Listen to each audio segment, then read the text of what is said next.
Hello everyone. Today we are starting a new topic, that is time series analysis. So it's mandatory that you have previously completed your regression and now you are coming to time series. If you have not completed your regression, I request you not to start with the time series. First complete your regression, then come to time series. Now first of all, let us see what we used to do with the help of regression. What we used to do in regression? We used to forecast. First of all, we create the model. And then with the help of the model, we used to forecast. So means regression models are helping us to forecast. Okay. With the help of some independent variable, we find out the value of the dependent variable. Means if I got the value of earning per share, okay, this year how much earnings does the company made, or if I got some other information about the management commentary, if I got some information about the GDP, if I got some information about the economy, I will take all the information as input and I will use that input to find out what could be the share price of that particular company after 3 years. So what is regression? In regression we have y is equals to b0 plus b1 x1 plus b2 x2 plus b3 x3. Now these b1, b2, b3 and b0 are all coefficient and they will tell you that how much x is going to impact y, how much x2 is going to impact y, how much x3 is going to impact y. Clear? So here x1, x2 and x3 are the three independent variables. It can be anything. If I'll talk about the share price, it can be EPS, it can be economy, GDP growth, it can be employment, unemployment rate, the demand for the product, the season in which we are, okay, the cycle in which we are operating. Everything will tell you about the y. Everything will tell you about the y. Means the combination of all x1, x2 and x3 will give you information about the y. Clear? So we will get the value of y, that is the forecasted y. So this is regression. Now what is time series? Time series is also similar to regression. Okay, in all respect they are similar. What is the difference? I am telling you. We are creating the model in time series and we are using the model to forecast. So what we are actually trying to do here is, I am trying to forecast the share price tomorrow. I am going to forecast the share price tomorrow, but with the help of share price yesterday. Means I am using their own data to forecast its future value. Try to focus. What I am trying to do? I am taking the previous data of that particular data only and using that data to forecast the future. What we are doing in regression, we are taking some other data. With the help of that other data, we are identifying the share price. But in the time series model, it is saying that my future value is dependent upon its previous value. My future value is dependent upon its future value, and when that is the case, we use the time series analysis.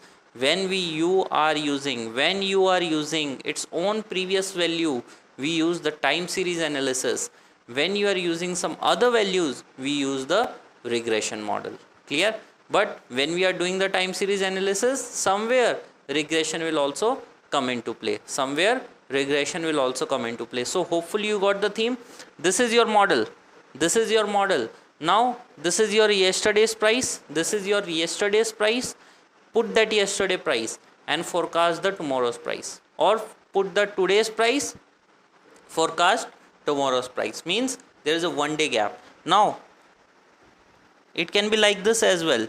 B2 YT minus 2 means my price tomorrow is dependent upon the price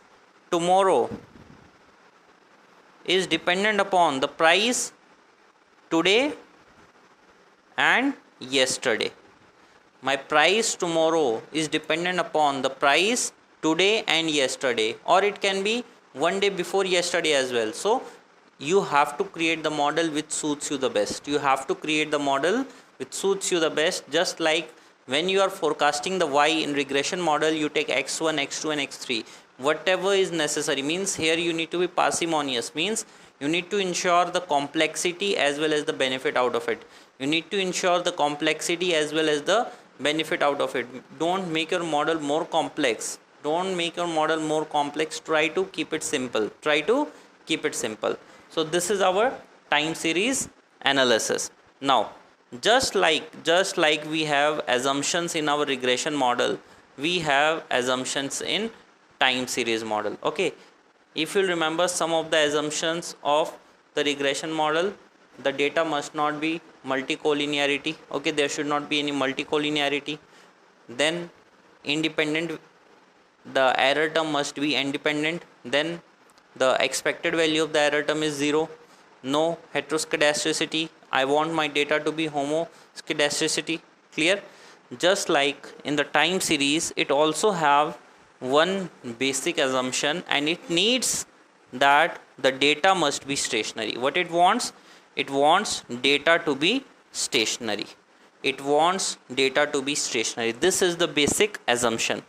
This is the basic assumption of time series. If your data is not stationary, you cannot use the time series models. If your data is not stationary, you cannot use the time series model. Means your data is non-stationary, you cannot use time series model.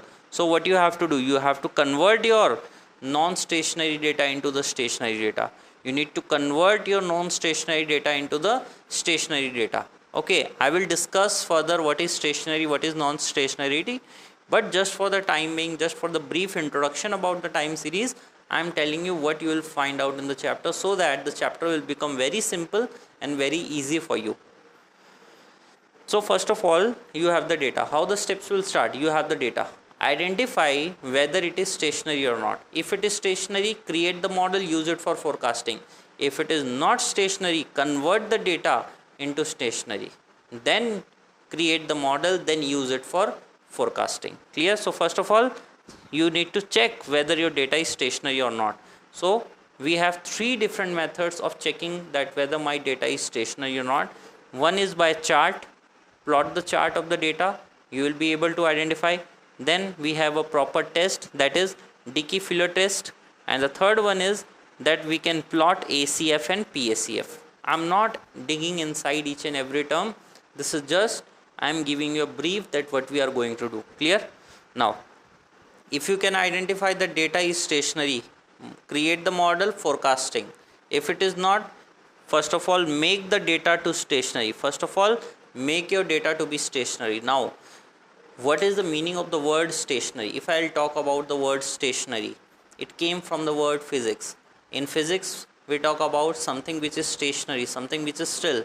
Okay, if you remember during class 6 and 7, you have studied in the chapter of motion that the tree is a stationary object, means it is not moving, it's stationary. So here our focus will be towards the constant, means some of the parameters of the data must be constant. Some of the parameters of the data must be constant, and that is mean, variance and covariance. I want the data mean, variance and covariance to be constant.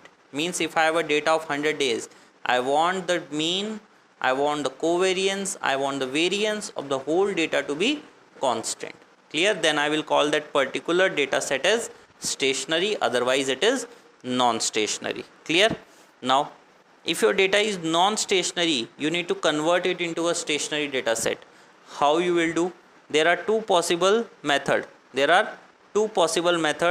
One is detrend and deseasonalizing, and one is differencing. Detrend and deseasonalizing, and another one is differencing. Now, detrend and deseasonalizing, inside this there are, one is linear and log linear regression, and another one is dummy variable regression. Clear? So this is to remove the trend, and this is to remove the seasonality. One is to remove the trend and another one is to remove the seasonality. Similarly, when it comes to differencing, we have order and we have seasonal differencing. Order differencing, seasonal differencing. Order differencing is used to remove the trend. Seasonal differencing is used to remove the seasonality. Clear? So now you have converted your non-stationary data into a stationary data.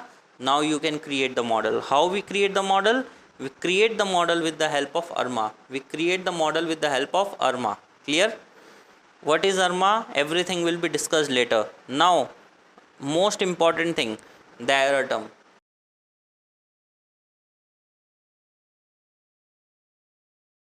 Not whether it is random or not, means error term must be something which you cannot predict. Okay, means if it is 12 now, you cannot forecast that next it is going to be 13 or 11. You cannot forecast it. It must be random. Okay, so we call it as white noise, means whether there is a white noise present or not. Clear? We will discuss in detail about what is stationarity, what is non-stationarity, types of stationarity, and in the last we will discuss about the unit root. The last point which we have to discuss is the unit root. Clear? So these are the 6 areas which we have to cover. Now each area will be discussed in a very detailed way. Okay, so here this is just a brief introduction as what we have to do in the whole chapter, so that the picture must be clear in your mind. Okay, this is the thing I am going to do in my time series chapter. Chapter is quite easy. People make it tough. Okay, people makes the chapter look tough, but in reality the chapter is very easy, and the questions from the chapter is also going to be very easy. So give your focus. If 3 to 4 question will appear in the exam from this particular topic, I am sure you will be able to make that particular option right. I can assure you, because the way I will teach it, okay, it will cover all the possible aspects of the chapter. We are not going to leave even a single line. And then if you have any kind of doubt and query, just approach me, will solve all the queries. So after solving all your queries, after solving all your mistakes, we will not leave a single room, single space where you can make the mistake. We'll solve lots of questions to ensure that we are confident with our preparation, and this is our whole motto, to make our student confident. Okay, you have studied, that's fine, but are you confident or not? If you are, it's a win to win situation for me. If you are not, somehow, somewhere I am losing. So I'll try to make you confident. Clear? So I ending this a basic session about how we are going to approach our time series.